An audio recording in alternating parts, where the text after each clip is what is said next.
Hey everybody, this is a section from Chapter 5 of Baruch Knei-Paz's The Social and Political Thought of Leon Trotsky. The chapter is titled The Substitute Link, the Revolutionary Party. It looks like, or it is, it's broken up into two chapters.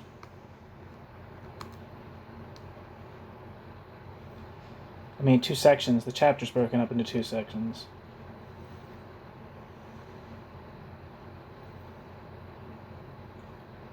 And those two sections are... I'll just actually read those two sections are before 1905, and then the next section is 1905 and after, and then the next section is 1917 and after.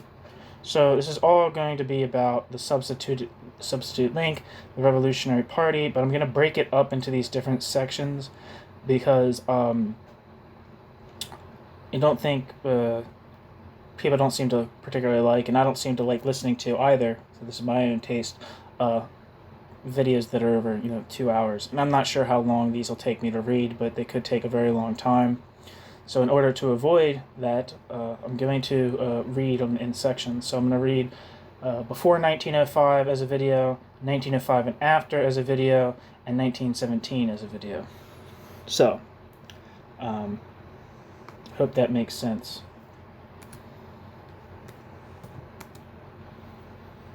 There's an introduction at the beginning of the chapter to all of the sections, so I'm going to read that in addition to the first section. So, Chapter 5, The Substitute Link, the Revolutionary Party.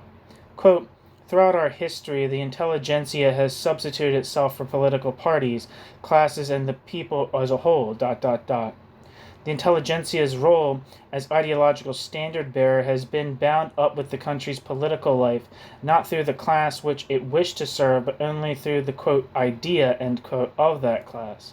Thus it was with the first circles of the Marxist intelligentsia, end quote. Trotsky, on intelligentsia in Literature and Revolution.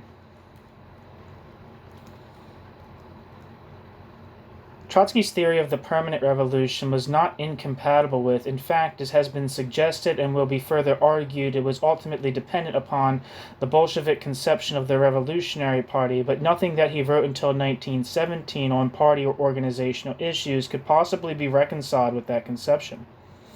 In his opposition to Lenin, Trotsky took a position as extreme and as unrelentingly aggressive as any of Lenin's Menshevik critics.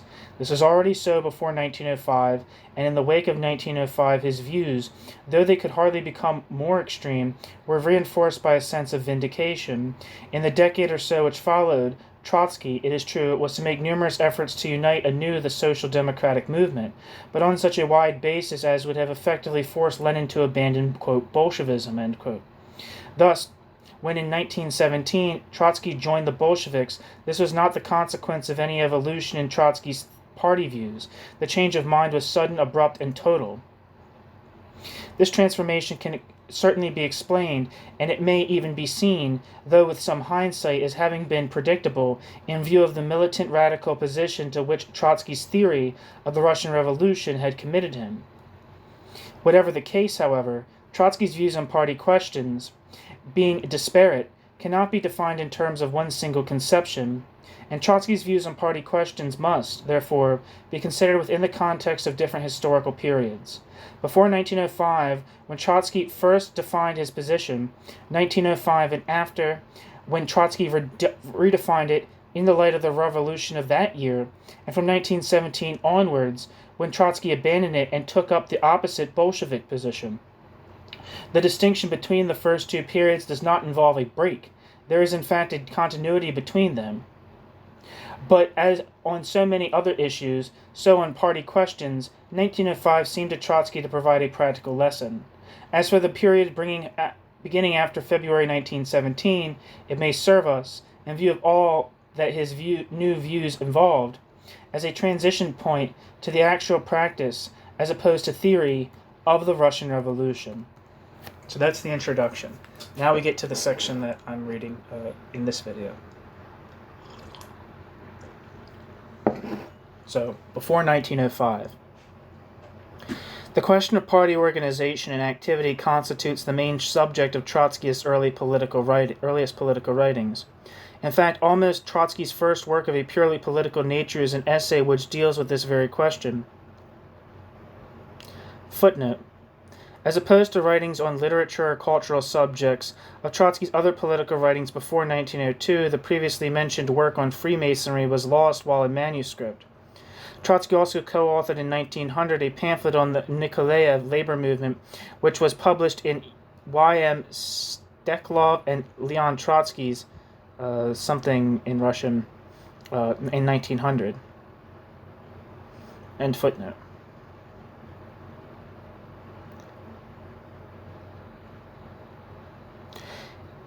The essay was composed in 1901 during Trotsky's first exile in Siberia, and copies of it were circulated amongst social democrats in the Siberian colonies. It was never published, however, and only a brief extract from it, which Trotsky later included in another work, survives. This other work is the published version of a report Trotsky wrote in 1903, immediately following the Second Congress of the Social Democratic Party, on behalf of the Siberian delegation, and which appeared under the title Vtoroi Z'ezd RSDRP Otchet Zibirskoy Delegatsy. The Second Congress of the Russian Social Democratic Labor Party, report of the Siberian delegation. Footnote. Geneva 1903, hereafter referred to in the notes as Vtoroi Z'ezd. Sounds terrible. The extract from the 1901 essay is on page 32. This published version of the report Trotsky wrote in the preface differed only slightly from the original version, and only afterward, containing in part the above extract, was added for publication. The Siberian delegation consisted of Trotsky and one other representative, V. Mandelberg.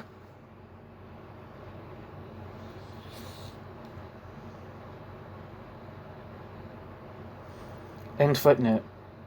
A year later, in August 1904, there appeared Trotsky's first extensive work, Nashi Politishsky Zadachi, Our Political Tasks. Footnote. Geneva 1904.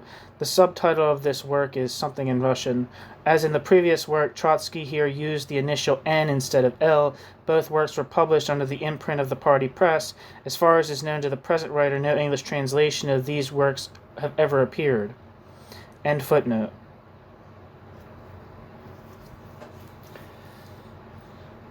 This was a pamphlet of more than 100 pages devoted entirely to the organization on political issues which had split the party in 1903 and constituted perhaps the most vitriolic, though not unreasoned attack then or ever against Lenin and the Bolshevik position. Together, these two works, closely related in time, content, and views, provide a complete statement of Trotsky's thought during the period before 1905 on questions of party organization in particular, and on the role of the Revolutionary Party in general. New section A. Centralism. In his autobiography, Trotsky notes that the, quote, 1901 essay, end quote, dealt with the question of the, quote, necessity for creating a centralized party, end quote, and that, quote, it was discussed with avidity, end quote, among the Siberian revolutionaries.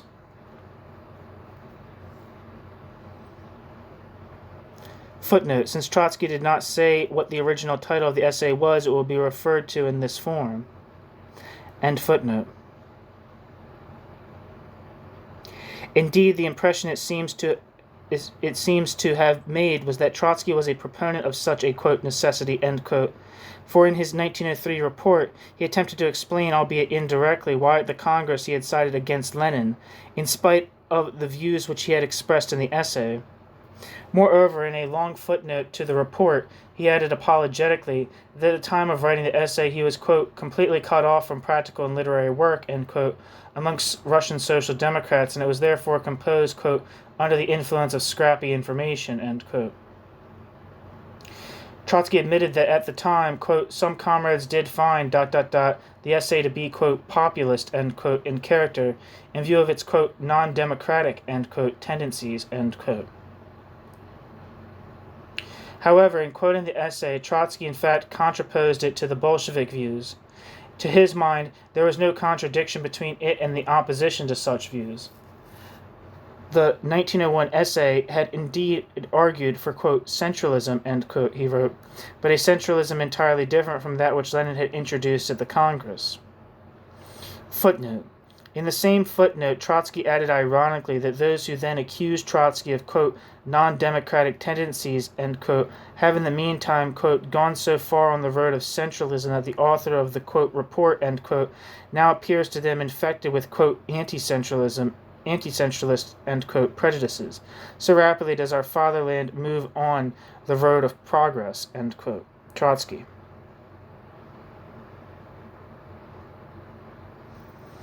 End footnote. The problem to which he had in 1901 given his attention was how to manage a movement which, because of its size and dispersal over a large territory, had become seemingly unmanageable. In the essay, he had defined the problem as follows, quote, "We seem to have found ourselves, in the situation of those inexperienced magicians who by means of trite devices have called to life a tremendous force, and then it had to be mastered appeared to be bankrupt, end quote. Footnote. This sentence, given as a direct quotation from the essay, appears also in the footnote. End footnote. Trotsky added that in the essay he had declared there to be, quote, only one way out, an all-party organization with a central committee at the top, end quote. Footnote. This again is in the footnote, but as a paraphrase and not a direct quotation from the essay. End footnote.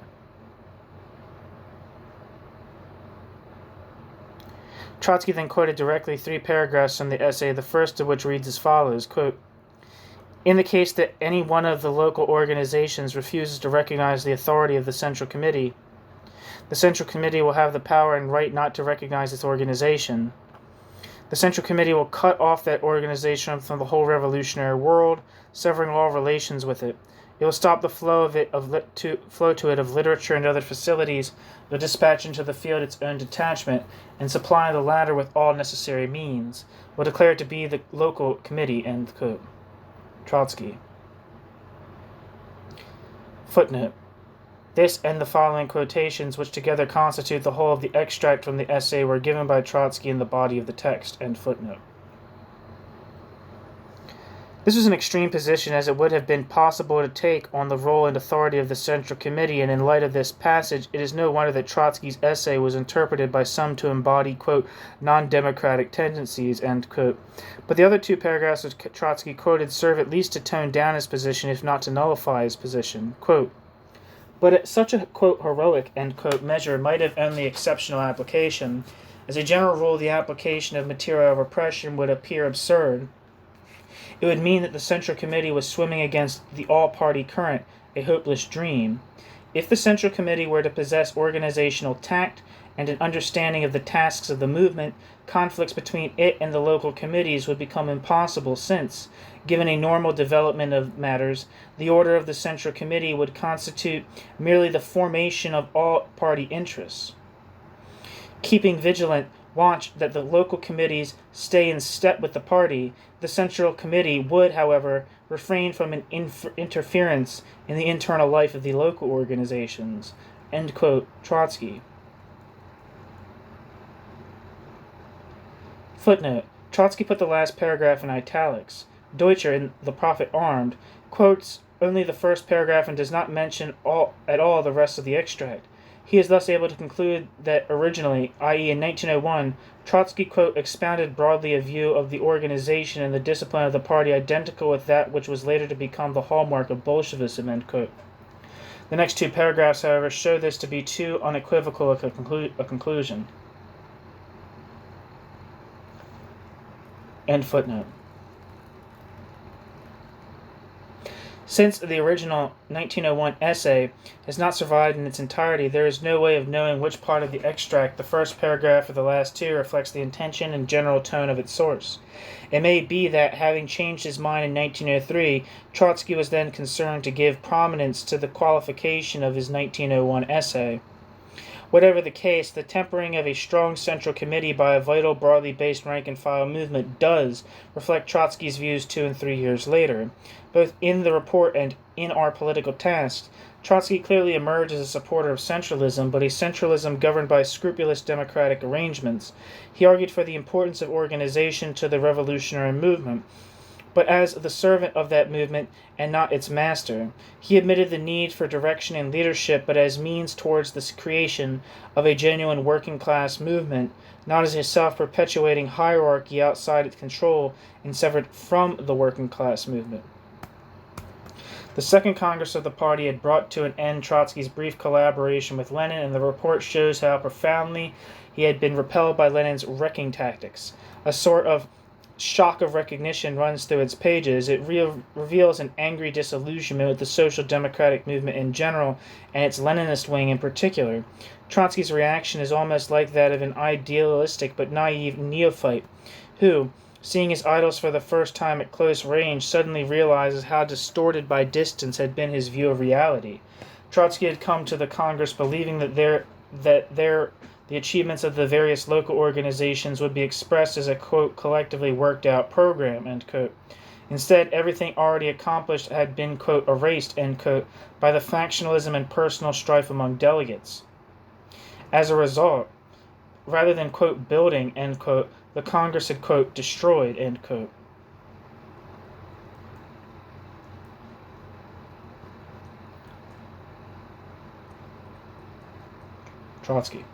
Trotsky had also believed that a Congress was not convened in order to, quote, create, end quote, a movement, but to register, end quote, a movement's progress and take note of a movement's internal developments, thereby arriving at an overall consensus, not divided, quote, particularistic, end quote, loyalties.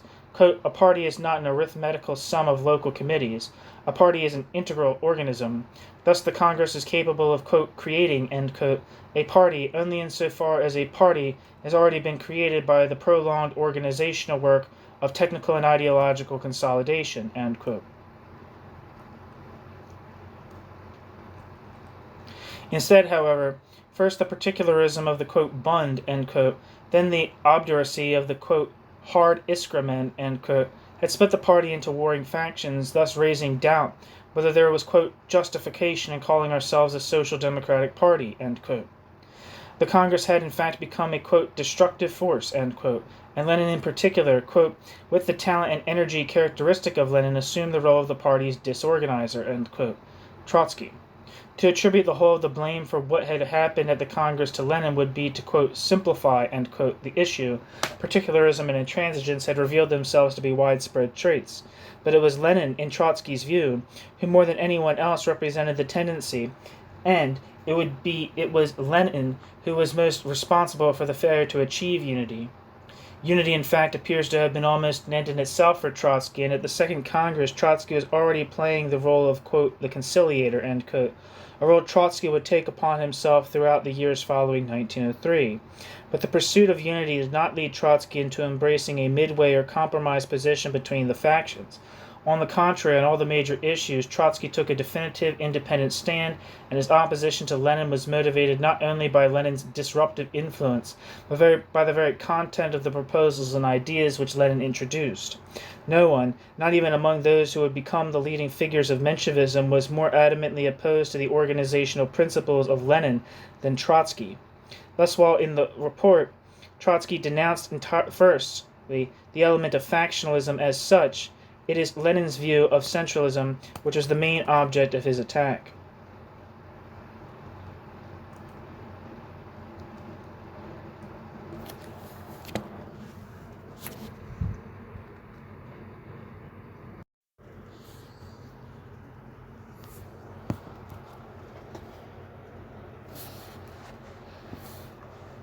It is unnecessary here to go into the detailed criticism which Trotsky gave of the various administrative arrangements proposed by Lenin.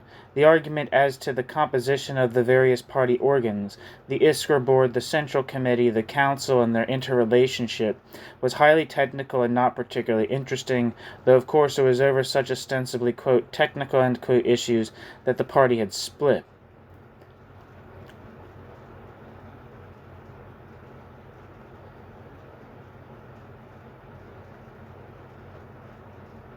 For the official transcript of the proceedings of the Second Congress, there's a footnote. See Vitoroi Zjezd, I'm saying that, RSD LP RP Protokoli, Moscow, 1932, which should not, of course, be confused with Trotsky's report. A brief account of the proceedings is in Leonard Shapiro, The Communist Party of the Soviet Union, Chapter 2. Most of the work cited in Note 5, Chapter 2 above also discuss various aspects of the Congress. End footnote.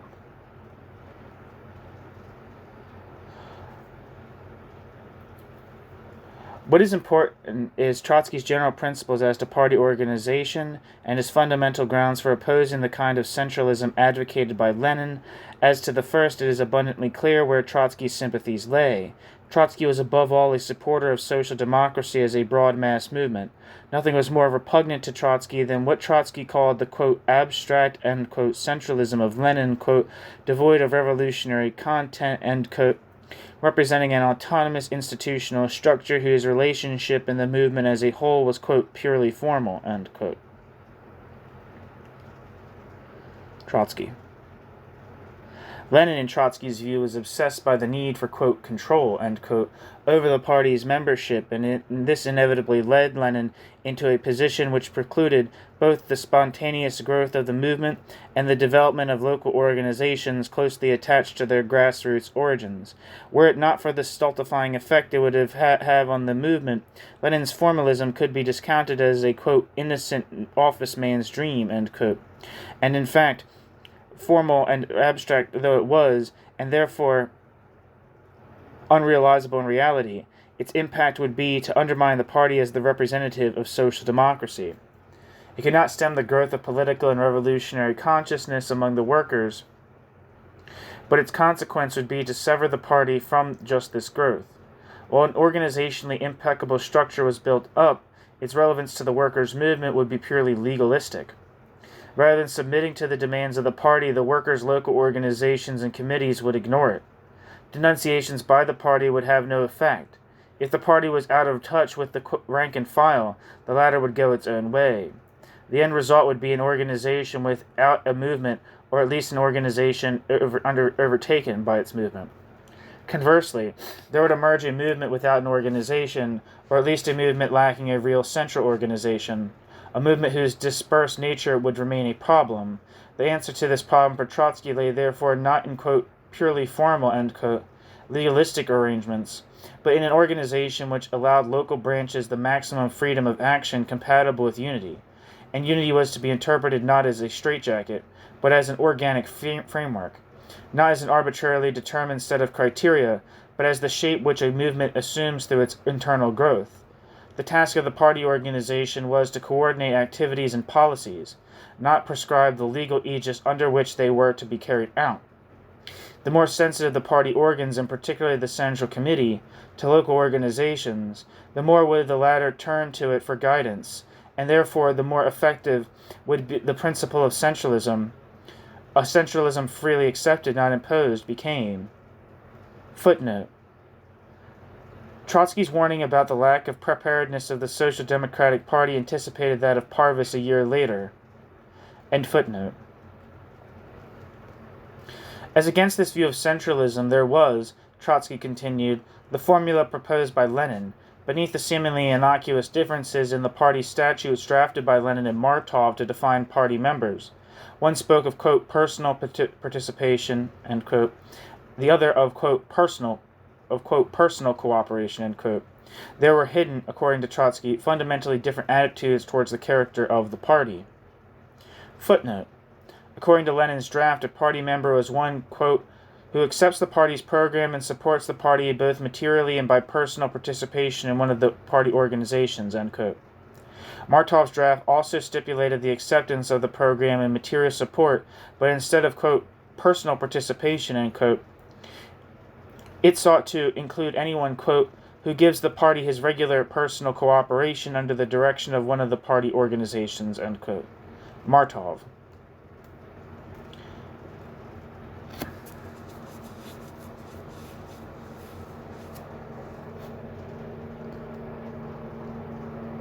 Maybe that wasn't a quote of Martov.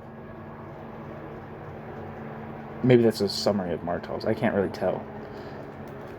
There might be a summary by Trotsky or Shapiro.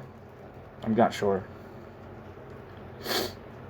So, end footnote. The one would limit its scope, the other extend its scope as far as possible. That he, Trotsky, was at one with Martov on this question was a direct consequence of the different attitude. And in fact, over this issue, the Martov version received the support of the majority. However, the subsequent split, which resulted in a triumph for Lenin, and hence the right of the, quote, Bolshevik, end quote, label, and which ostensibly concerned only the composition of the various party organs, the Iskra board, the Central Committee, the Party Council, revealed, in Trotsky's view, the further ulterior motives of Lenin. Footnote. For Trotsky's dissection of Lenin's tactics and proposed manipulation of the various party organs, see another thing in Russian. The same thing. Vitory Zjezd.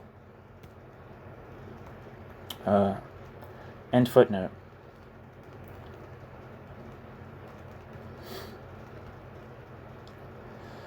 These were nothing less than to make a mockery of internal democracy. The Leninist conception of centralism, as the split showed, was directed at elevating not a principle of organization, but one of, quote, hegemony, end quote. What in fact emerged, according to Trotsky, was not so much a struggle for principles as a, quote, struggle for power, end quote.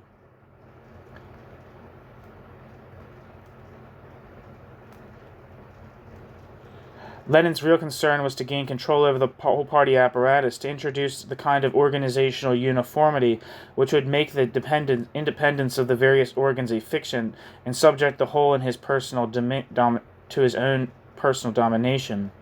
To achieve this goal, Lenin pursued a policy based on mistrust and conflict among the party leadership. Lenin declared a, quote, state of siege, end quote, against his opponent's views.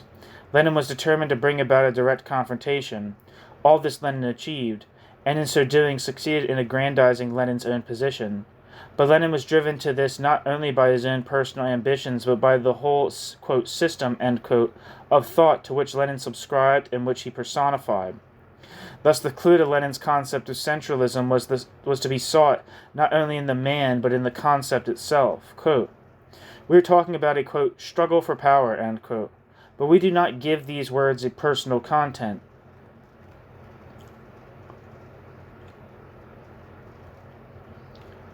The personal struggle seemed to demonstrate a principle of a, so to speak, non-personal character.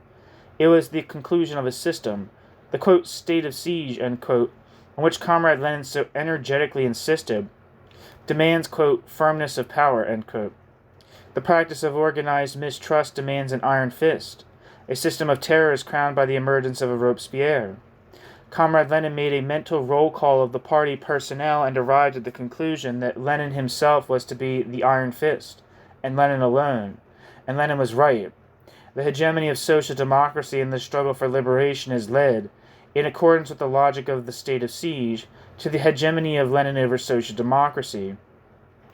In this context, the, quote, struggle for power, end quote, has lost its personal character. It has emerged as the last link of a system. Its success has been the success of the system. The more ruinous, therefore, might it be for the party, end quote. Trotsky. This theme of the direct, quote, link, end quote, which existed between a man's ideas and his subsequent rise to a position of personal power, was stressed by Trotsky in the final pages of the report. The phenomenon of Lenin's struggle for personal domination was not accidental. Lenin believed not to be attributed simply to the character of this particular man. The phenomenon of Lenin's struggle for personal domination was not accidental, Trotsky believed, but to be attributed simply to the character, not to be attributed simply to the character of this particular man. It was, in Trotsky's view, the logical consequence of a centralism which emphasized, quote, control, end quote, at the expense of natural growth and development.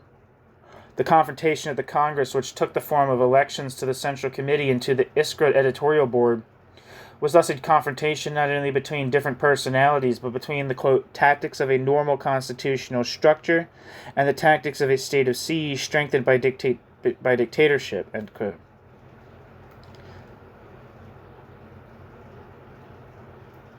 Trotsky.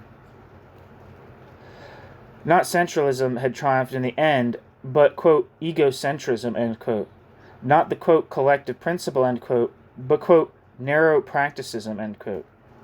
The Central Committee and the Central Committee's Leninist guise could be expected to exhibit neither, quote, independent will nor independent thinking, end quote. Since, quote, free initiative, end quote, so essential to, quote, creative work, end quote, sometimes led to, quote, disobedience, end quote, creative work could be expected to disappear. Instead, the party would have a central committee whose task would be to act as a, quote, watchtower, end quote, over centralism, quote, dissolve opposition, end quote, and, quote, slam shut the doors of the party, end quote. The, quote, fist, end quote, had become the symbol of the party, and the quote, crowning, end quote, act of Lenin's creation. Once again, Trotsky returned to the Robespierre analogy, this time with vivid detail. Quote, ... the process of self-devourment has begun, ... Comrade Lenin has transformed the modest party and council into an almighty committee of public safety, so that he may play the role of a, quote, incorrupt, end quote, Robespierre. All that stood in the way has had to be swept away by that, so that Comrade Lenin ... could become, through the medium of the council, the man who unhampered plants a, quote, republic of virtue and terror, end quote. Robespierre's dictatorship through the Committee of Public Safety was able to keep itself alive, firstly, only by fixed selection of, quote, reliable, end quote, persons of the committee itself, and secondly, by replacing the holders of all distinguished state posts with the protégés of the, quote, incorruptible, end quote. Otherwise, the omnipotent dictator would have hung in the air. In our caricature, Robespierre, the first condition was attained through the dismissal of the old (Iskra) and editorial board. The second was secured immediately through the fixed selection of persons to the first triumvirate of the Central Committee, and afterwards by passing all the candidates through the filter of, quote, unanimity, end quote, and, quote, mutual cooperation, end quote. Appointments to all other official posts will depend on the discretion of the Central Committee, whose own work is under the vigilant control of the Council.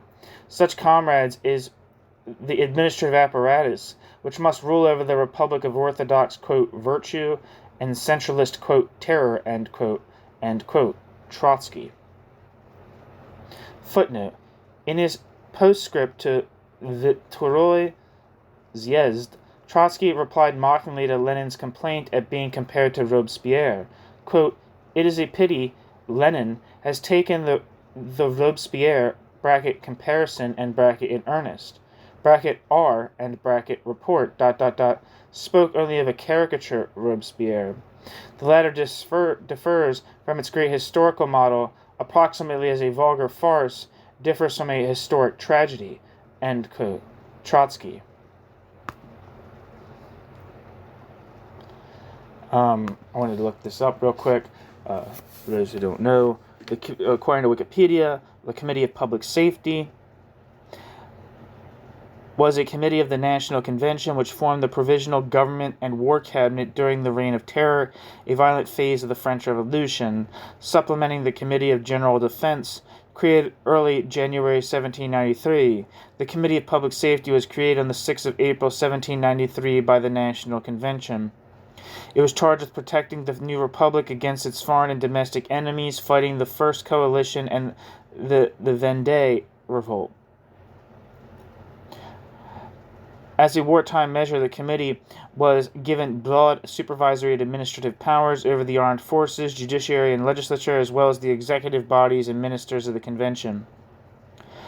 As the committee restructured in July, raised the defense, levée en masse, against the monarchist coalition of European nations and counter-revolutionary forces within France,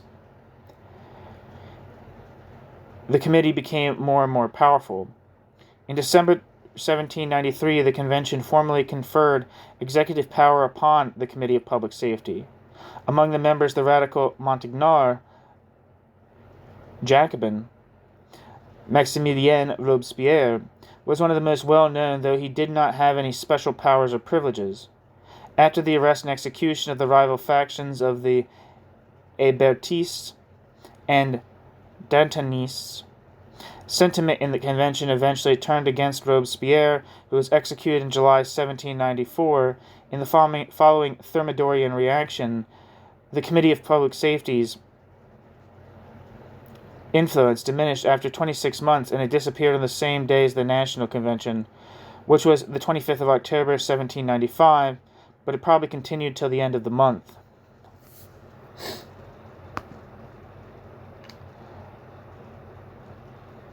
So, back to the text. Trotsky did not believe that Lenin's, quote, regime, end quote, could last for long, like that of the original Robespierre. Lenin's regime, too, had to collapse because of, quote, too little bread and too many executions, end quote.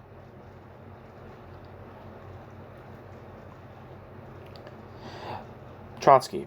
The danger, however, was that in the process of falling, Lenin's regime would pull down with itself the whole of the party, as Robespierre had pulled down the whole of democracy. Quote, we stand at present before the real danger that the inevitable and approaching downfall of Lenin's, quote, centralism, end quote, will compromise in the eyes of many Russian comrades the idea of centralism in general, ... The disappointment which, the regime, will inevitably cause may turn out to be fatal not only for the Robespierres, ... of centralism, but also for the idea of a united fighting party organization. Then the masters of the situation will be the, quote, Thermidorians, end quote, of socialist opportunism, and the doors of the party will be really wide open, end quote. Footnote. The quote was Trotsky, but footnote. In the postscript to the report, Trotsky describes Lenin's view of the party as constituting a, quote, trend, end quote, within Russian social democracy toward, quote, bureaucratic centralism, end quote. Trotsky did not, however, elaborate on the meaning of this term, bureaucratic centralism, which had become so relevant many years later. The postscript adds little to the report itself and is couched in purely polemical language.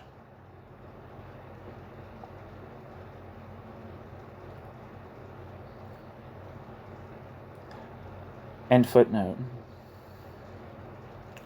Although Trotsky's report was couched in the most strident language, and its opposition to Lenin was as uncompromising as could be, even it appeared almost moderate when compared to both the language and content of Our Political Tasks. Trotsky's Our Political Tasks. During the one-year interval separating the writing of these pamphlets, Trotsky's wrath did not subside. On the contrary, the 1904 piece shows how inured Trotsky had become in his antagonism toward, quote, Leninism, end quote. While Our Political Task is full of insights and an uncanny sense of the portents of the, quote, organizational issue, end quote, is also perhaps the most violent of Trotsky's works. Derogatory epithets abound in it. Lenin, for instance, is described as, quote, demagogical, quote, malicious, quote, repulsive. The whole is unabashedly polemical. Moreover, the work is dedicated to, quote, my dear teacher, Paul Borisovich Axelrod, end quote, and is clearly in part a defense of Menshevism against Bolshevism.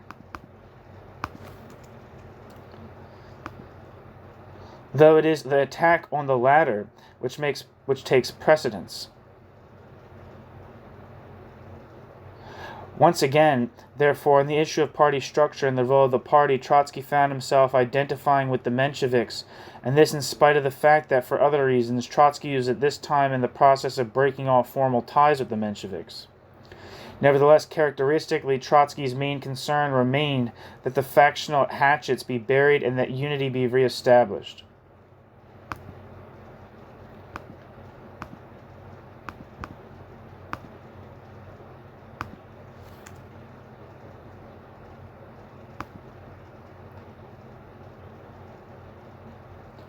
In spite of the polemical nature of the work and its vituperative language, it does not lack for a reasoned analysis of the issues involved.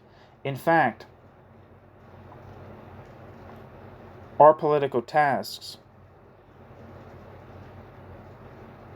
may be said to begin where the report left off and to develop, as the earlier pamphlet did not, a full theoretical critique of the Leninist conception of the party.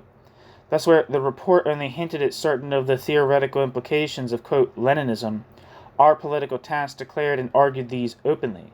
The chief of these was that, quote, Leninism, end quote, had led directly to conspiracy. Trotsky believed that there now existed a clear danger that Russian social democracy would be transformed from a potentially mass movement into a clique of conspirators, that moreover this clique, without any justification in a purely arbitrary manner, would declare itself to represent the working class, and that finally, to the extent that it succeeded in giving the impression that this was what it represented, it would be in a position to, quote, substitute, end quote, itself for that class, thereby bringing about a catastrophe for both social democracy and the workers. Before proceeding, however, to Trotsky's detailed critique of Lenin and Bolshevism, it is best to give a brief summary of Trotsky's own views of party organization and tasks as they emerge in the work. Trotsky's central proposition was the one he had briefly touched upon in the report, namely that a party organizational structure must be adapted to the movement and not vice versa, and that this structure must be so built as to make possible the widest participation of workers. Otherwise, the structure would become either redundant or destructive. Trotsky remained, as he continuously repeated, a staunch advocate of centralism, but he interpreted centralism to be a system of organizational, quote, coordination, end quote, not a system of organizational rule. Trotsky took the main problem of Russian social democracy to be, once again, the isolation and dispersal of Russian social democracy's branches or local committees. Moreover, Trotsky recognized that a social democratic movement as such did not yet exist.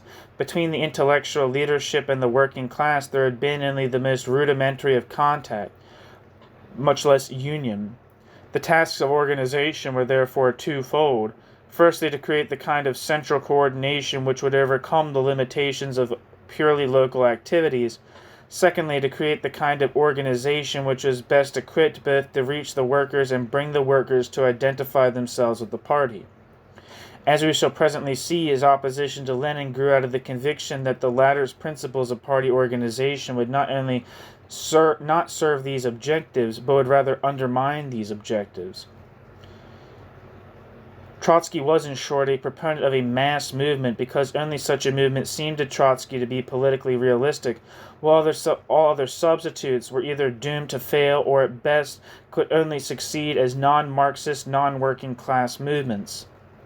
Trotsky did not exclude the possibility that the workers' movement for social and economic change might develop outside the confines of the Social Democratic Party.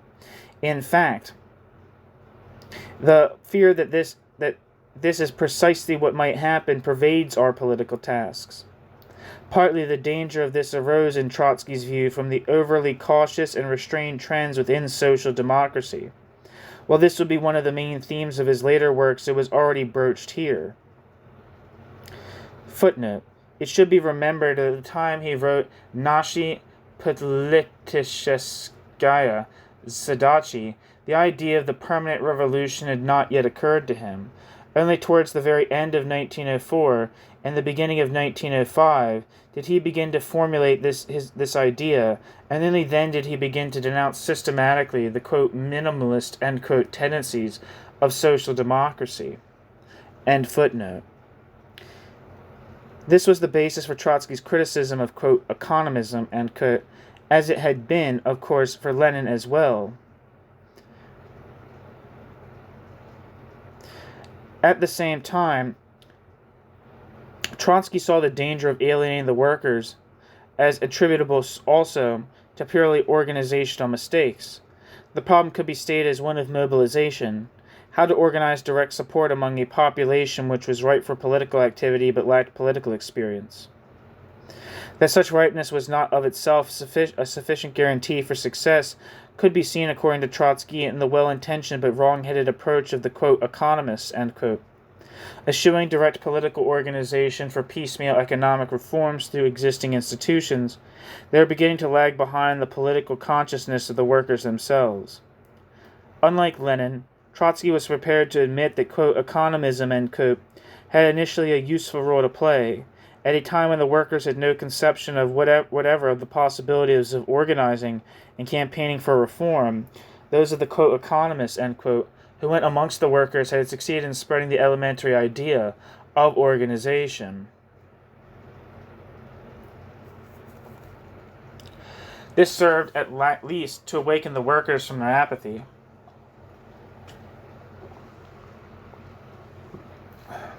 But once awakened, their pace of development was so rapid as to outstrip the, quote, economist, end quote, idea of trade unionism. Moreover, their importance as a social force had grown so greatly that it was precisely political activity which was now paramount. Quote, economism, end quote, was a consequence becoming irrelevant. The real danger, however, was that social democracy as a whole would be left behind, because social democracy could not keep pace with the spontaneous growth of a radical revolutionary consciousness among the masses. Under such circumstances, the revolution might catch social democracy, quote, unawares, unprepared, in a political sleep which could turn into political death, end quote. Trotsky. The alternative to, quote, economism, end quote, however, was not the other extreme, an organization so politicized as to exclude all but the most professional revolutionaries. The Leninist approach was self-defeating. Preparing themselves for revolution, the Bolsheviks would have no one to fight it with once it came. The Leninist approach was self-defeating. Preparing themselves for revolution, the Bolsheviks would have no one to fight the revolution once the revolution came. The very opposite of this approach is now required, not the exclusion of the mass of workers, but the mass of workers' inclusion, not a stringent organizational framework, but one loose enough to embrace all those who were its potential allies. If the party closed its doors to the workers would only, quote, turn their backs on us, end quote. This, quote, tragic prospect, end quote, could be avoided only by, quote, consolidating our political and moral organizational ties with the conscious elements of the working class, end quote.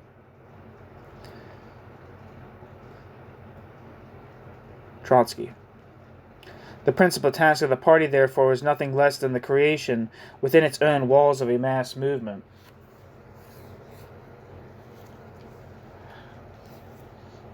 The methods which Trotsky proposed to achieve this objective suggest how sympathetic Trotsky in fact was to the spirit, if not the letter of, quote, economism, end quote. Trotsky would have no truck, of course, with their, quote, economic, end quote, outlook, nor with what he took to be their political naivety, their gradualism, their cautiousness, their fundamentally non-revolutionary character. But Trotsky placed the same stress on direct contact with and work amongst the proletariat, on the priorities which must be assigned to propaganda and education, and on the need for involving the workers in the day-to-day work of the party.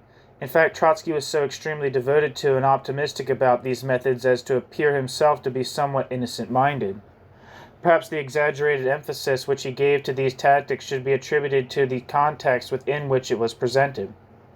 Trotsky was arguing with Lenin, and Lenin seemed to him to have abandoned completely the workers themselves. In this sense, Trotsky's exhortations were intended to remind the party that what Marxist socialism was all about.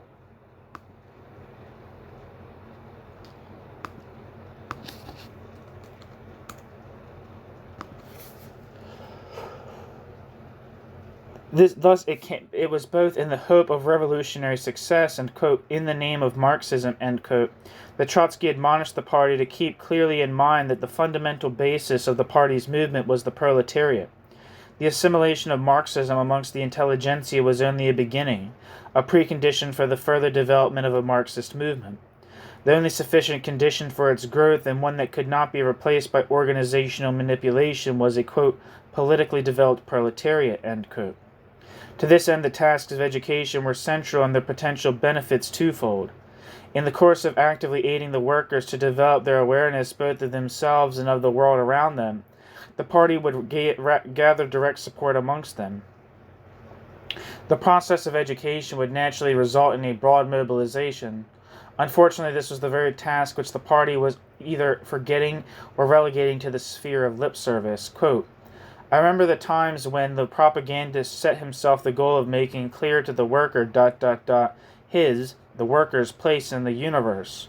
The propagandist began with cosmology. Then the propagandist separated happily man from ape. Proceeding through the history of culture, the propagandist reached with difficulty capitalism, then socialism. The basic idea... I guess you're referring, actually, maybe it's man. It says he, I'm trying to follow the pronouns. Proceeding through the history of culture, he reached with difficulty capitalism, then socialism. I guess he means man. The basic idea of all this was to turn the simple proletarian into a social democrat imbued with a complete materialistic broad outlook. Today, this respectable doctrinarism is already out of fashion and much forgotten, re-emerging, as it would appear, only in its most miserable caricatured form. End quote. Trotsky. Footnote.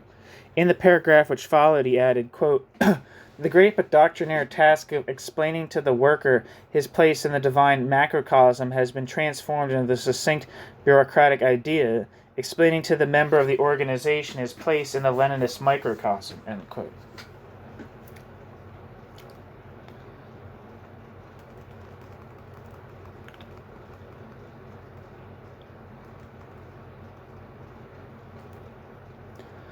Many of the pages of our political task were therefore devoted to the need for educating the masses. Throughout, this exhortation was accompanied by a recognition that work amongst the proletariat must have as its purpose not only pedagogic results, but political results as well. The education of workers was for Trotsky a commitment to involving the workers directly in the activities and decisions of the party. The similarities which often have been drawn between Trotsky and Rosa Luxemburg are in the light at least of the 1904 pamphlet, well-founded. Here too a boundless, almost naive, romantic optimism characterized Trotsky's views on worker participation, so much so in fact that one may be permitted to wonder whether he was not exaggerating intentionally in order to offset Lenin's opposite extremism. Whatever the case, there can be no doubt about Trotsky's fundamental orientation. Trotsky was completely committed to the idea of mass participation, both as a Marxist and as a revolutionary, and Trotsky saw in the idea of mass participation the only sure road to success. Quote, the self-acting of the proletariat, end quote, Trotsky wrote at one point, quote, has become a living slogan, and let us hope that in the future it will be rejuvenating, end quote. Trotsky. Elsewhere, Trotsky went so far as to predicate the legitimacy of party decisions on rank-and-file consent. Quote, it is essential that each of our principal decisions be there, bracket the workers, and bracket decision, end quote. Quote, active participation of all, end quote, was a phrase he stressed frequently, and the, quote, collective struggle of the proletariat, end quote, was a slogan he meant to be taken literally. He was aware of the need for discipline and did not question the crucial nature of its importance, but he rejected a mechanical form of discipline which turned the individual into a robot and which sought to incorporate the kind of obedience characteristic of the capitalist factory production system, or of the, quote, barracks regime, end quote. Quote, the task of social democracy should be to set the proletariat against a system of discipline which replaces the working of human thought by the rhythm of physical movements, end quote. Trotsky.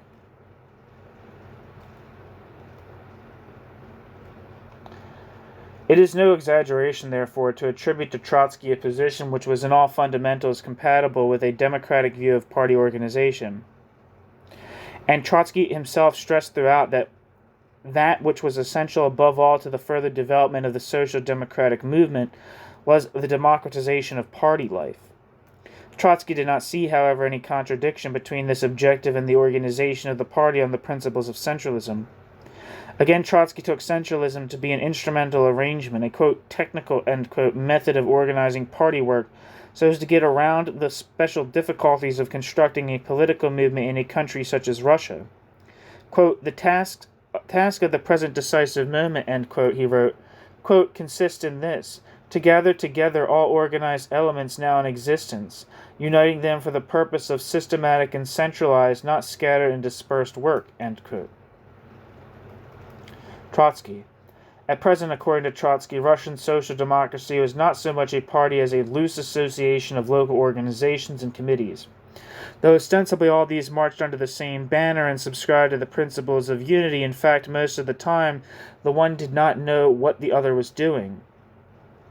The situation was aggravated by the necessarily clandestine nature of their activities. Action on a national scope was thus limited, and the movement was weakened not so much by ideological as by geographical division. But this was precisely the kind of problem which would be rectified by organizational means. Centralism was therefore a way, firstly, for creating a national headquarters, secondly, for erecting the kind of administrative mechanism which, through its permanent contact with all organizations, could quickly and efficiently coordinate among them. Finally, its task was to concern itself with overall planning and supervision, and to provide leadership from the center. Footnote. Trotsky's views on centralism are scattered throughout the pamphlet, but see in particular the section, quote, organizational problems, end quote. End footnote. But all this was to be subject to the principle that local organizations retained as far as possible an independent status. The task of the central organization was to bring about unity, but not through compulsion and regimentation. It was as much incumbent upon the party's national institutions to adapt themselves to the local ones, as it was for the latter to aspire to work within the context of the overall movement. Nor was it in the interest of the party central committee to take over the function of the local committees. On the contrary, the retention of initiative was, as well as primary authority by local committees, were points which Trotsky stressed in particular. Trotsky believed that the vitality of the movement could be assured only if it flowed from below upwards, from those who were in closest and most frequent contact with the wide membership of the party. To impose authority from above was to make sterile the whole organism, and to sever the organism from the realities of its environment. Finally, the aim of centralism was not to create authority and power, but to erect an institutional framework which would make possible, quote, collective coordinated, end quote, action and methods of struggle. Centralism as such could provide only the technical aids for the realization of this aim. Its ultimate attainment, quote, lay along the road of struggle, errors, education, not in the, quote, factory school, end quote, but in the school of political life, ... end quote. Trotsky, quote, active participation, end quote, was therefore a fundamental and indispensable feature of this centralism. Quote, of course, end quote, Trotsky added, quote, I'm talking about a, quote, European, end quote, centralism, and not about an autocratic, quote, Asiatic, end quote, centralism. The latter does not presuppose, but rather excludes such participation, end quote. Trotsky.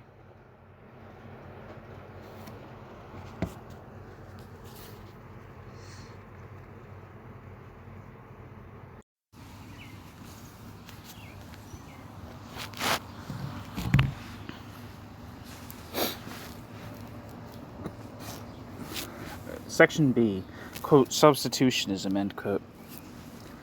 Although in our political task, Trotsky was concerned with formulating a position of his own on party organizational issues, it was Trotsky's criticism and refutation of, quote, Leninism which occupied a central place in the pamphlet. Our political tasks, the whole of our political tasks, was in fact an argument with Lenin, sometimes crude, often extreme, and always passionate. But beneath the polemics, beneath the most violent language, and beneath the personal denigration of Lenin, there lay a critique which even today, and perhaps especially today, when the subsequent evolution of Bolshevism is a matter of common historical knowledge,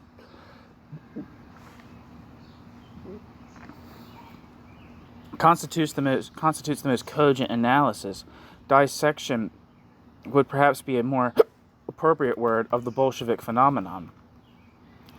In 1904, when Bolshevism still appeared to be not so much an independent force as the heresy of a single man, Jesus Christ, of hiccups, it was possible to react to Trotsky's pamphlet as if it were just another diatribe, just another addition to the Menshevik arsenal.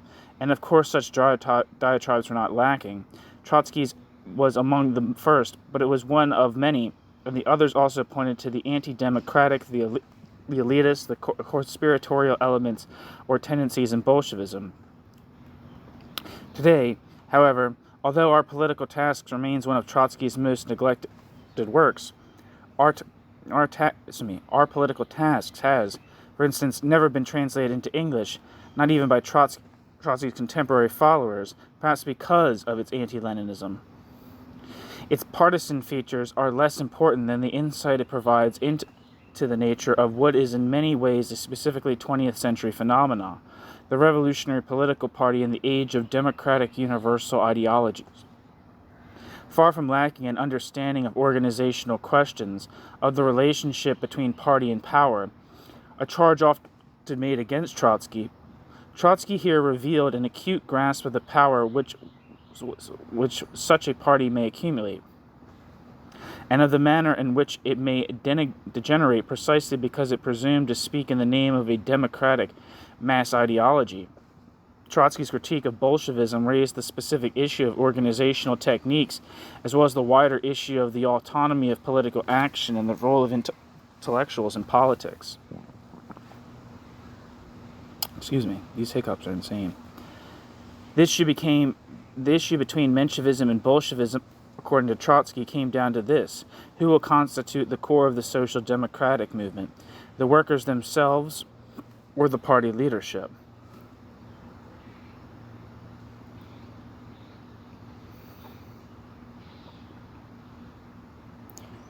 The issue was ostensibly one of organizational tactics,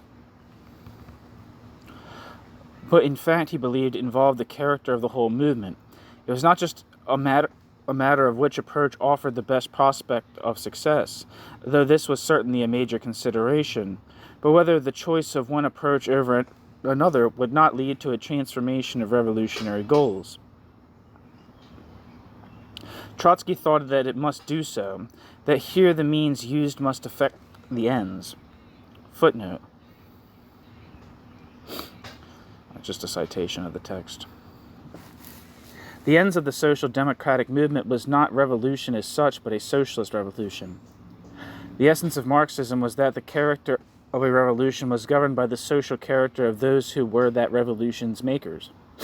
A socialist revolution was the work of the proletariat. A socialist revolution was the work of the proletariat. It was its, quote, objective conditions, end quote, its consciousness, its vision of the future, which determined the content of socialism. Moreover, a socialist revolution presupposed a commitment to the principles of a real not fictional democracy, equality, freedom of choice, self-determination, and liberation from the hierarchical power structures which have characterized societies heretofore. These elements of the future socialist society had to be already embodied within the organization of the movement which aspired to that society. An organization which fails to incorporate these ideals into its structure was an organization whose ideals were at odds with socialism. An organization which adopted the principles of hierarchy and division of labor, while paying merely lip service to socialist principles, would perpetuate them also in the event that it succeeded. The end result, according to Trotsky, would be that not a socialist revolution, but a revolution only purporting to be socialist would emerge.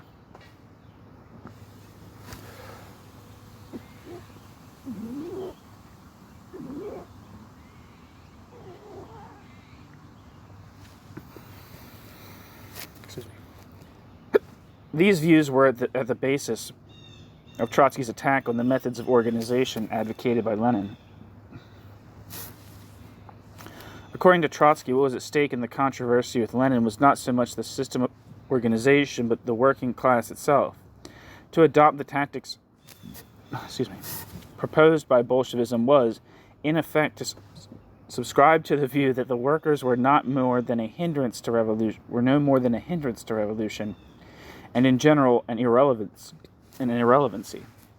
What Lenin was demanding was nothing less than their neutralization, so that the party, or rather the party's select leadership, could pursue the business of revolution without interference from supposedly unreliable and inexperienced elements.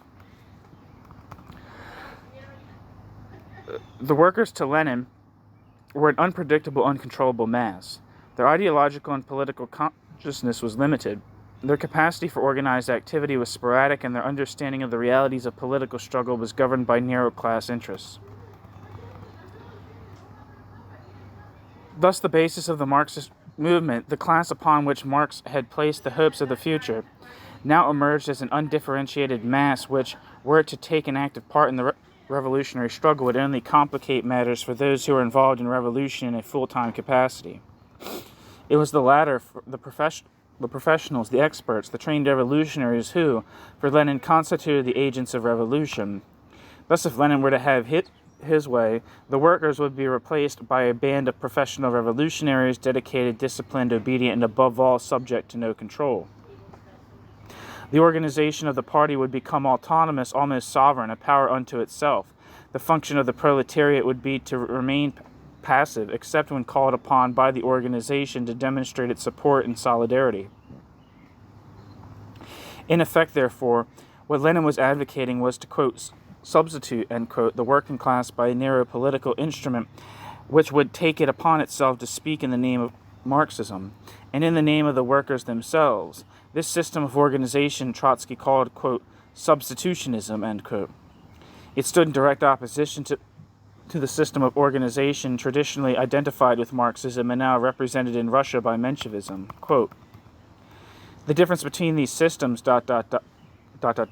is decisive in defining the character of our party's work. In one case, we have a system of thinking for the proletariat, of the political substitution of the proletariat. In the other, a system of educating politically the proletariat, mobilizing the proletariat, so that the proletariat may exercise effective pressure on the will of all groups and parties. These two systems produce political results which are objectively totally different, end quote. Trotsky. Footnote. This paragraph begins a subsection titled Away with Political Substitutionism. Under the pretense of guarding the, quote, orthodox purity, end quote, of the movement, the system of, quote, substitutionism would have the effect, according to Trotsky, of, quote, undermining the very foundations, end quote, of the movement.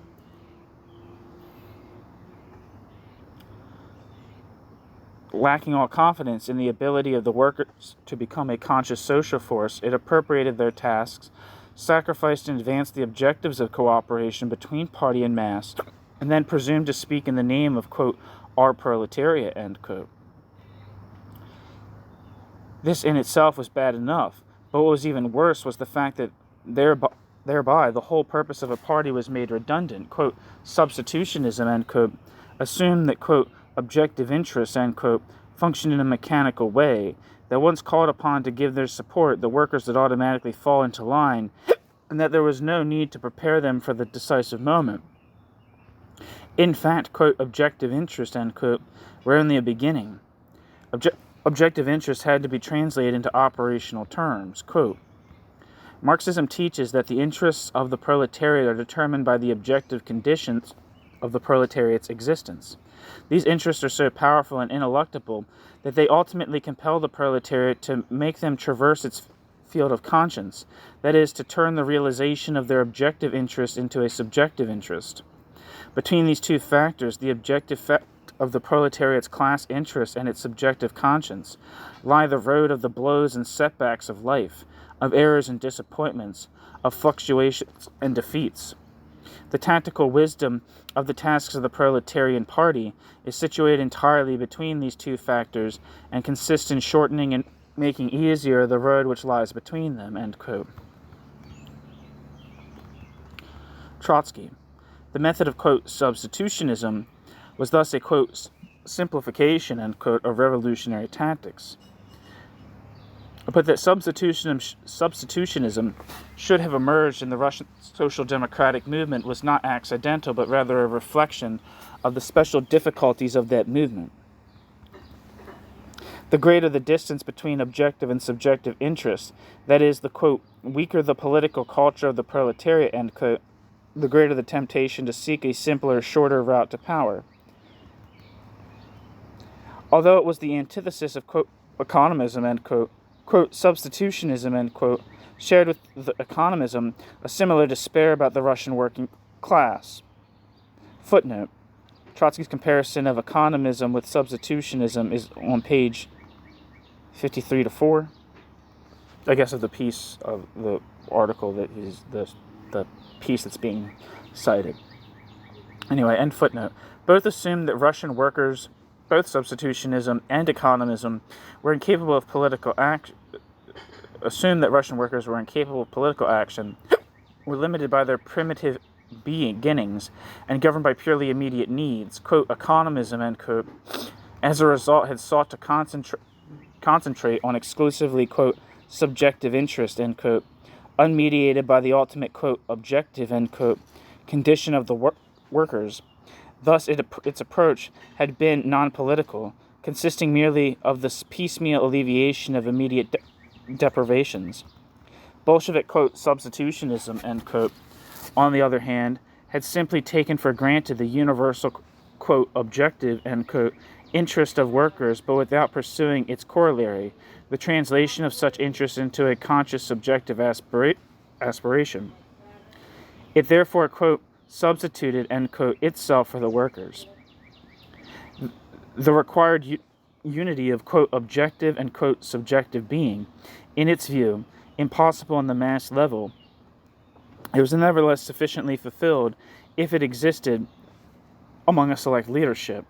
Thus, in the Bolshevik case, instead of, quote, economists, end quote, there were, quote, politicists, end quote, who took it upon themselves to act in the name of the masses. Nevertheless, in spite of the entirely different conclusions each had arrived at in the sphere of tactics, both represented a symptom of pessimism and despair about the workers. Both, quote, recoil before the, quote, distance, end quote, which separates objective interest from subjective interests, end quote.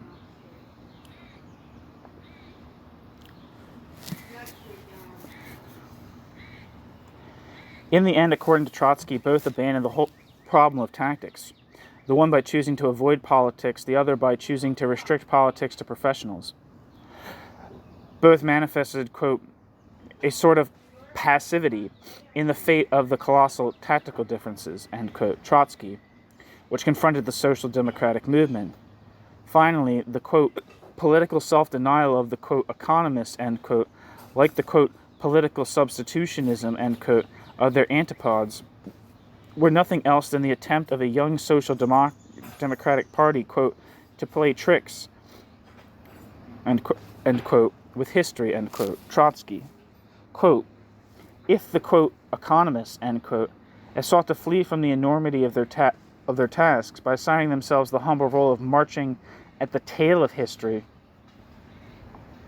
the, quote, politicists, end quote, have resolved the problem by striving to transform history into their own tail, end quote. Trotsky.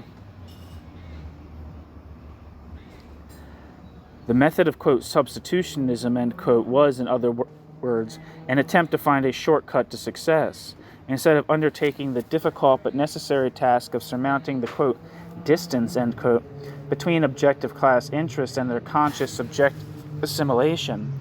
The, quote, substitutionists wanted to circumvent it entirely. In Trotsky's view, however, the shortcut was an illusion. The fact that the Russian proletariat was less developed than its Western counterparts meant only that the educational and organizational tasks of the Russian party were that much more essential. Footnote. Less than a year later, as we have seen, Trotsky would argue that the special conditions prevailing in Russia had in fact made the Russian workers more revolutionary, more, quote, conscious, end quote, than those in the West, end footnote. To succumb to the temptation of, quote, thinking for, end quote, the workers was to become reconciled to a narrow sectarian movement lacking a fundamental mass basis. It is clear that Trotsky not only believed that the, quote, substitutionist, end quote, approach was bound to lead to failure, but that it was an evil in itself.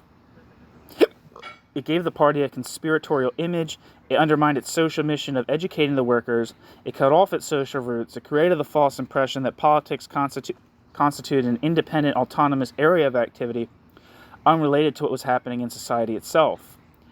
The way of, quote, conspiracy, end quote, Trotsky declared, was not the way of a movement which sought the self-realization of a social class, rather than the satisfaction of the political ambitions of certain individuals with particularist interests.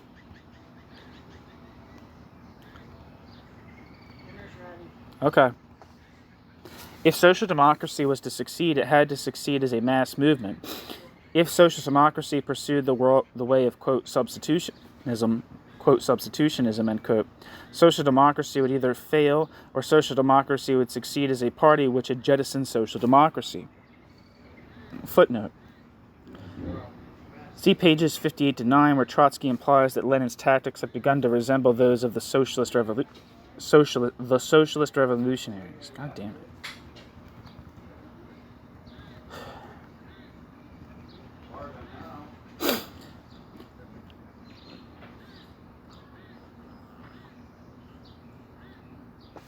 If social democracy abandoned the workers, social democracy would have separated, quote, revolutionary activity from, quote, revolutionary activity from socialist activity, end quote. As for inter-party democracy itself, it would be, in Trotsky's view, the first victim of, quote, substitutionism, end quote. The notions of discipline and division of work propagated by Lenin constitute an extension of these methods of organization as they existed in bourgeois society. The same hierarchical, non-democratic, power-oriented system of organization which was endemic to class society pervaded the Bolshevik conception of centralism. As in the former, so in the latter, the division of labor based on expertise and professionalism perpetuated the alienation of work from work's social context. In place of social education, it encouraged merely technical education. Party members became functionaries, and the organization as a whole was transformed into a, quote, bureaucratic structure, end quote. Footnote.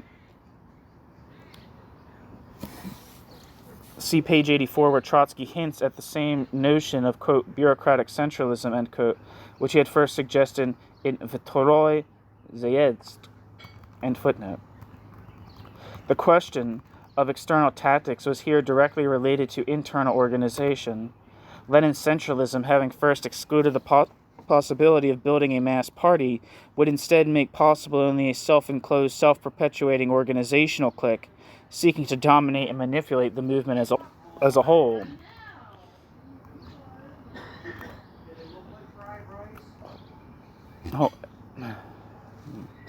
Self-perpetuating organizational clique seeking to dominate and manipulate the movement as a whole. It would become a system for instituting the principle of authority, and its consequence would be authoritarianism. Having once embraced the idea of, quote, substitutionism, end quote, Lenin would not stop until he made it pervasive. It was in this context that one of Trotsky's most famous observations appeared, quote, in inter-party politics, these methods of Lenin lead, as we shall see, to this: the party organization substitutes the party organization's self for the party, the central committee substitutes the central committee's self for the organization, and finally, a, quote, dictator, end quote, substitutes that dictator's self for the central committee, end quote. Trotsky.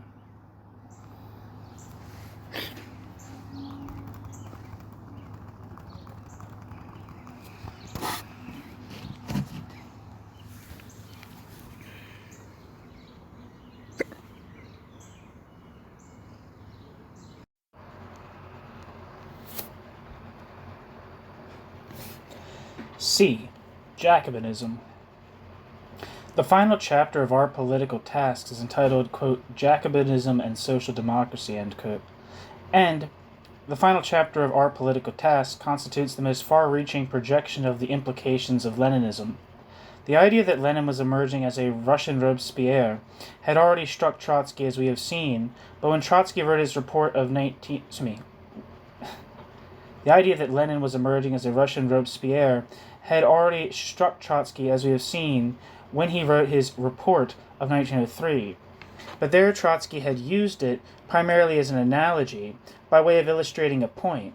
Here Trotsky analyzed the full meaning of Jacobinism as a political and social phenomenon, reappearing in the context of Russian social democracy. His target was the notion that there was some common ground between Jacobinism and social democracy, a notion expressed in Lenin's famous statement that, quote, a revolutionary social democrat is a Jacobin who is indissolubly bound to the organization of the proletariat and aware of its class interest, end quote. Lenin.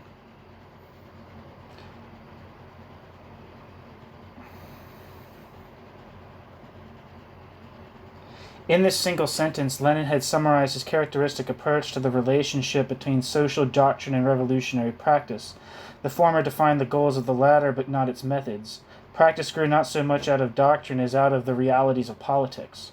That a socialist revolutionary could adopt the methods of a bourgeois revolutionary was due to the fact that there were certain universal constants in the making of revolutions. The social content of revolutions may change, but their methods remain essentially the same. Yet this was precisely the notion which Trotsky rejected and was determined to refute. Doctrine or ideology and practice, organization, tactics, and so on were not only related in his view, but mutually dependent.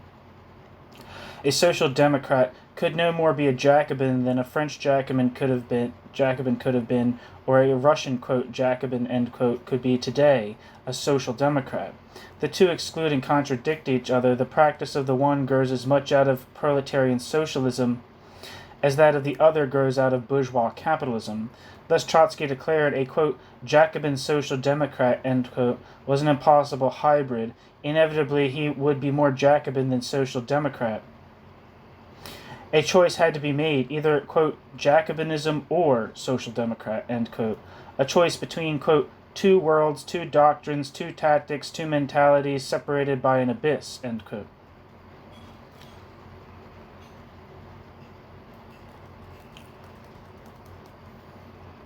The final chapter was therefore devoted to an analysis of distinguishing features of Jacobinism and social democracy. Trotsky took these titles to represent social and historical categories, not politically autonomous universals. They had their roots both in the possibilities and limitations created by a particular historical context. They were as distant from one another as the realities of the 20th century were distant from the realities of the 18th. Quote, Jacobinism is not a Quote, Jacobinism is not a super-social, quote, revolutionary, end quote, category, but a historical product. Jacobinism is the highest moment reached by the tension of revolutionary energy during the epoch of the self-emancipation of bourgeois society. It is the maximum radicalism which could be produced by bourgeois society, not by the development of bourgeois society's internal contradictions, but by the suppression and stifling of these. In theory, by appealing to the rights of the abstract man and the abstract citizen, in practice with the help of the guillotine, end quote. Trotsky. The Jacobins, Trotsky continued, had been utopians and idealists. The Jacobins wanted to establish an egalitarian republic on the foundation of private property and a republic of reason and virtue within the framework of class exploitation. And when the contradictions inherent in these juxtapositions became overwhelming, they activated the guillotine. For them, the principles of universal morality had the force of an absolute, quote, idea, an absolute, quote, truth. And they believed that, quote, no hecatomb could be spared in building a pedestal for this, quote, truth, end quote, Trotsky. Their, quote, absolute belief in a metaphysical idea, end quote, was accompanied by a, quote, absolute disbelief in living people, end quote. The inevitable result of this suspicion towards the outside world and degeneration within the inevitable result of this was suspicion toward the outside world and degeneration within their own ranks. Lacking all understanding of the mechanism of social processes, they could not see that the social forces which had been liberated by revolution could be suppressed not by the guillotine, but only if history were to come to an end. But far from ending, history continued to play out its drama in accordance with the clash of contradictions, newly released by the events which began in 1789.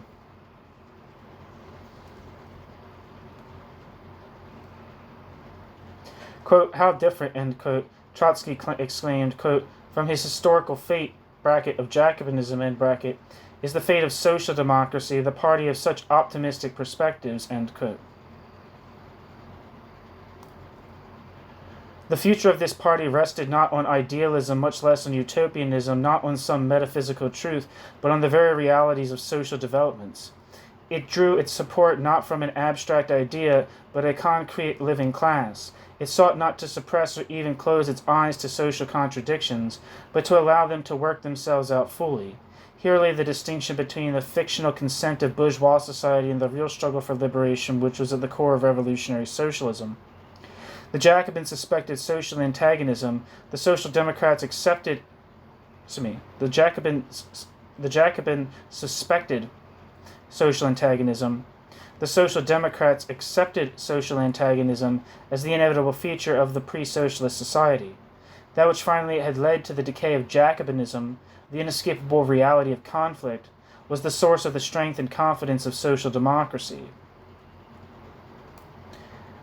The diametrically opposed differences between the two were expressed both in thought and in practice. Quote, "They, the Jacobins, were utopians. We aspired to express objective tendencies. The Jacobins were idealists from foot to head.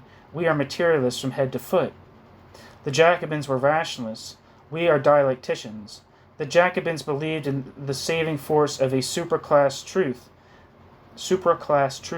before which all should kneel. We believe only in the class force of the revolutionary proletariat, ... The Jacobins' method was to guillotine the slightest deviations. Ours is to overcome differences ideologically and politically. The Jacobins cut off heads. We enlighten heads with class consciousness," end quote. Trotsky. Trotsky's contrast, it is obvious, resembled more that between two, quote, "ideal types," end quote, than actual realities. Certainly, in spite of Trotsky's protestations of realism, his comparison contained an idealization of social democracy. But whatever its exaggerations, it made clear at least that Trotsky's own view of good and evil, what Trotsky's own view of good and evil was. Trotsky's denunciation of political, quote, "decapitation," end quote, as Trotsky called it, and by which Trotsky meant not only physical terror, but the methods of expulsion and purge as well, was uncompromising. The way to real unity for Trotsky was through the free clash of ideas, not the beheading or excommunication of opponents.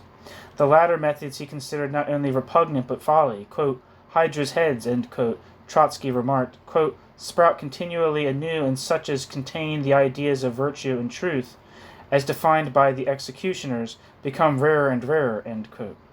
Trotsky. Yet this digression into historical comparison served only as an introduction to Trotsky's main purpose in the final chapter of our political tasks.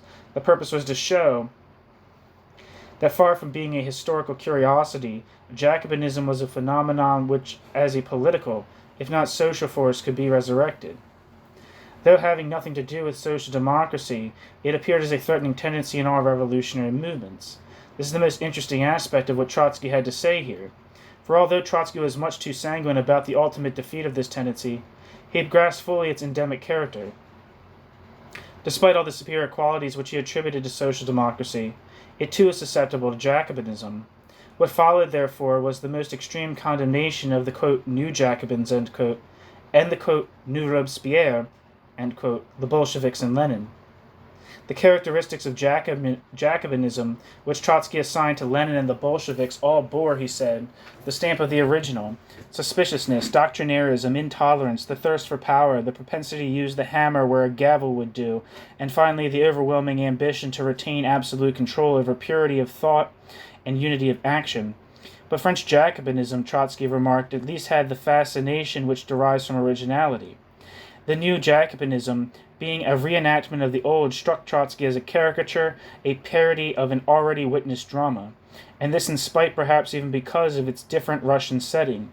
Indeed, everything about Bolshevism and Lenin seemed inflated and exaggerated to Trotsky.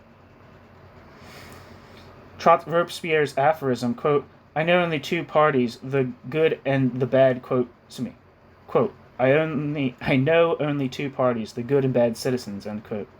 Robespierre was, according to Trotsky, quote, engraved on the heart of Maximilian Lenin, ... in a crude form, end quote. Speaking of Lenin's distrust of those around him, Trotsky wrote, quote, this malicious and morally repulsive suspiciousness of Lenin is a flat caricature of the tragic intolerance of Jacobinism, end quote. Trotsky. But is it not Trotsky's personal aesthetic sensitivities, of course, which need concern us here? But it is not Trotsky's personal aesthetic sensitivities, of course, which need concern us here. What is far more important is the political danger which Trotsky saw inherent in Bolshevism. Trotsky believed that unless the methods of Lenin and his followers were denounced and rejected, in fact exercised by the party, it would live under the threat of, quote, complete decay, political, moral, and theoretical, end quote. Trotsky. Trotsky did not believe that Bolshevism could triumph as a true representative of the working class, but he did not underestimate its capacity for destroying social democracy as the movement of the workers. It was precisely because Lenin had wedded Jacobinism to social democracy that, in Trotsky's view, social democracy stood in danger of degenerating. For Trotsky, it was a marriage of two incompatibilities, the theory and methods of bourgeois radicalism gone wild, with the theory and methods of socialist radicalism embedded in democratic principles. The whole point about social democracy was that its approach to organization and tactics, as well as its confidence in its ultimate success, were based on the fundamental axiom that a workers' movement was the product of education, struggle development, the free and open competition of ideas. Instead, Bolshevism appeared as the offshoot of the manipulative elitist mind. Seeing enemies everywhere, almost paranoid in its attitude toward dissension, it sought to liquidate all differences of opinion, not through the natural process of coexistence and conciliation, but through, quote, decapitation, end quote. Lenin thought that there was only one truth and he was its guardian. And if only everyone were to see this, how much simpler everything would be.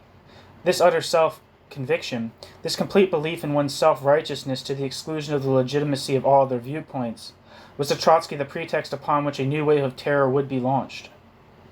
What was at stake here was not only the rightness or wrongness of Lenin's own views.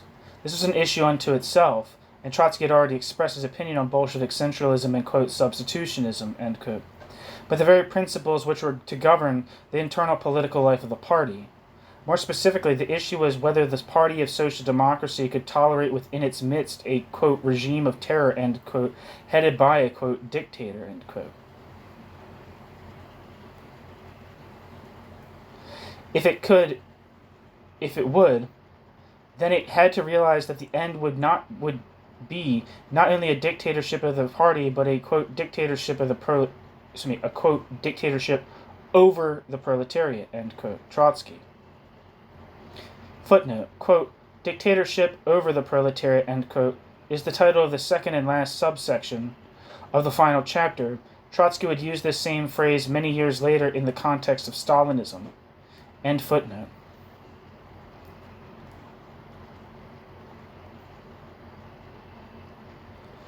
Citing the programs of Lenin's followers in the Urals, Trotsky argued that Marx's concept of the dictatorship of the proletariat was now being interpreted as a dictatorship over the proletariat.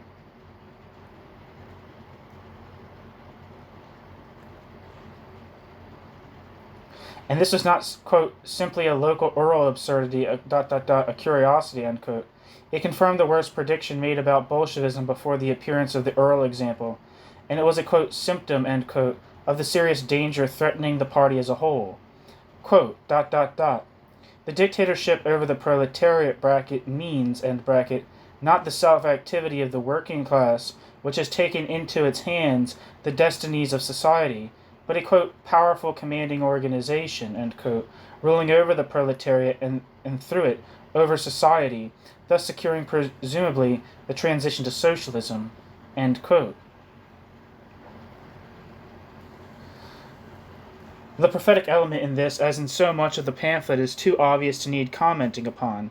Similarly uncanny was Trotsky's perception that the, quote, substitution of the dictatorship of the proletariat, end quote, went hand in hand with the, quote, logic of Blanchism, end quote, and this tendency towards the, quote, conspiratorial seizure of power, end quote, Trotsky also attributed to the, quote, political backwardness, end quote, of Russia, which made Russia's revolutionaries, quote, more susceptible to Jacobinism than to reformism, end quote. Trotsky. This is the corollary of his earlier observation that the distance between the proletariat's, quote, objective interest, end quote, and the proletariat's, quote, subjective conscious, end quote, ones, was so wide in Russia as to cause despair among social democrats. This was, Trotsky hinted, the source of the Jacobin, as well as the Blanquist danger. In these last pages of Our Political Tasks, Trotsky also hinted at a phenomenon which would become central to Trotsky's later views of the problem of party, organization, and leadership. This is the phenomenon of the particular attraction which Jacobin and Blanquist conspiracy and opportunism had for the Russian intelligentsia, and the latter's, quote, impatience, end quote, with the longer, tiring process of educating and preparing the working class for revolution.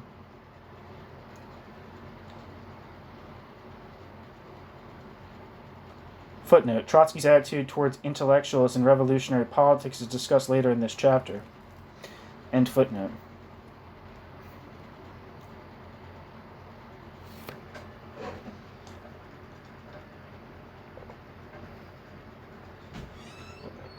Dedication to the latter process remained his own, quote, credo, end quote. He repeated again and again that there was no shortcut to the success of Marxist socialism except through the conscious self-mobilization of large numbers of workers for the revolutionary struggle. And the precondition for this was, as he emphasized again in a final plea for tolerance and diversity, a movement which was open to a wide spectrum of ideas, however at odds they might be one with another, and which welcomed, quote, competition, between different trends within socialism, end quote.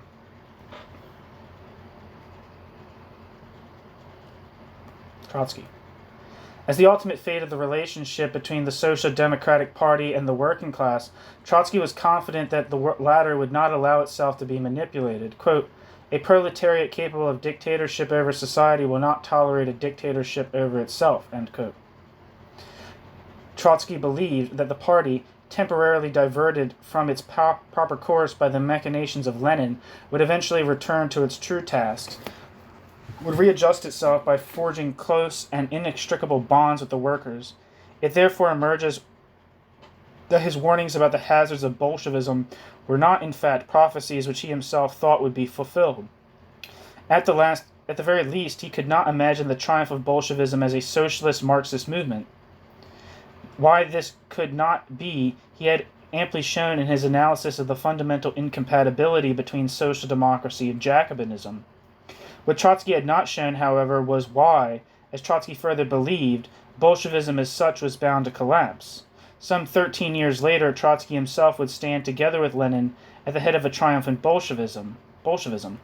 Yet, Our Political Tasks ends with the prediction that the Bolsheviks, the purveyors of the, quote, organizational fetish, end quote, will inevitably disintegrate.